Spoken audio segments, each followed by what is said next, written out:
Hallelujah! Hallelujah. Alright, tayo po ba ay nagagalak sa oras na ito? Amen. Amen, yes. Dapat lang na tayo magalak. Dahil ngayon ay ating sasambahin ng Panginoon, pupurihin natin siya. Ayan, ang sabi po dito sa Psalm 100 verse 5, dahil mabuti ang Panginoon, ang pag-ibig niya'y walang hanggan. At ang kanyang katapatan ay magpakailanman. Ayan. So ngayon tayo aawit sa Panginoon ng papuri at pagsamba. Let's proclaim, let's express praise and adoration to God with loud and joyful shout. Ayan. Sumigaw tayo ng kagalakan sa Panginoon. Everybody say hallelujah!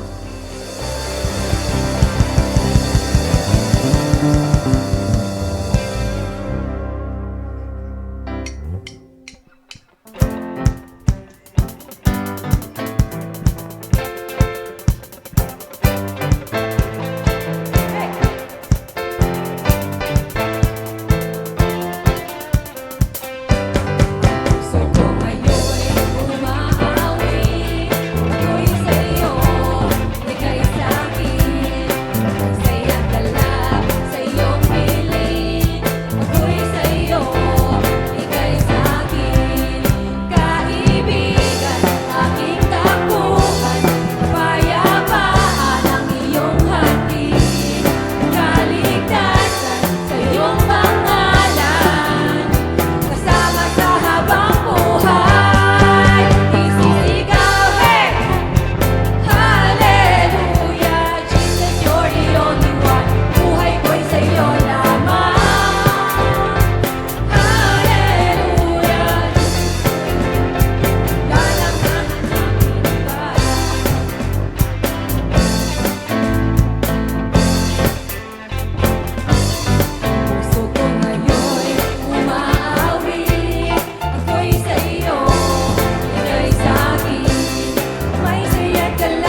Jennifer, sapagkat ang anak kong ito ay namatay na, ngunit siya ay nabuhay, nawala, ngunit muling natagpuan. At sila nga'y nagdiwang. Ayan, ang pag-ibig ng Diyos ay walang katulad. Ano man ang ating pagkukulang, andyan lagi ang Panginoon nakabang sa atin na tayo ay magbalik loob sa Kanya. Tapat ang Diyos at ang pagmamahal ng Diyos ay walang katulad. Tayo ay awit sa Kanya na walang hanggang papuri.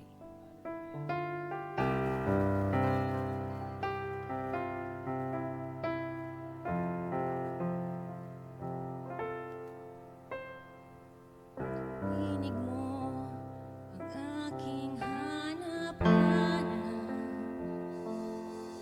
sa gitna ng bawat dahon at paghihirap.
Ibinago ng pag-ibig mo, hangad ko lang ay mamalagi sa presensya mo, luwalhatiin ang pangalan mo. Luwalhatiin ang pangalan mo.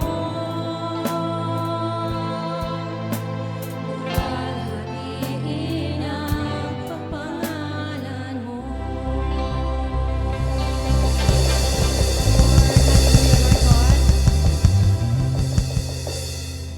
Sapagkat dahil sa kagandahang loob ng Diyos, kayo ay nailigtas sa pamamagitan ng pananampalataya. At ang kaligtasang ito'y kaloob ng Diyos at hindi sa pamamagitan ng inyong sarili. Hindi ito bunga ng inyong mga gawa, kaya walang dapat ipagmalaki ang sinuman. Sapagkat tayo'y nilalang ng Diyos, nilikha sa pamamagitan ng Kristo, upang iukol natin ang ating buhay sa paggawa ng mabuti. Iyan ang layunin ng pinili ng Diyos para sa atin noong una pa man. Ito'y matatagpuan sa mga taga-Efeso, chapter 2, verse 8 and 10. Ayan, tayo magpasalamat ngayon sa biyaya ng Panginoon. Suktulan talaga ang biyaya ng Panginoon sa buhay natin. Ang pagmamahal ng Panginoon ay walang makakapantay. Anuman ang ating suliranin, anuman ang ating bigati, anuman ang nangyari sa buhay natin, magtiwala tayo sa Panginoon na meron tayong Diyos.